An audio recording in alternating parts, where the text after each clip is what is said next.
Hey everyone, in this video I'll show you how to edit an automation workflow in GetResponse quickly and easily. First, log into your GetResponse account. From the dashboard, click on Automation. You'll now see all of your existing workflows. Find the workflow you want to edit and click on it. The automation builder will open. Here you can modify triggers, conditions, actions, wait times, emails, tags, and other workflow elements. To add a new step, simply drag and drop the required element onto the workflow canvas. To remove a step, click the element and choose Delete.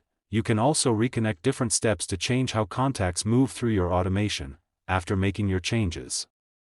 Review the workflow carefully to make sure every step is connected correctly. Next, click Save. If your workflow was paused while editing, click Publish to activate the updated version. It's also a good idea to test the workflow using a new subscriber before relying on it for live campaigns.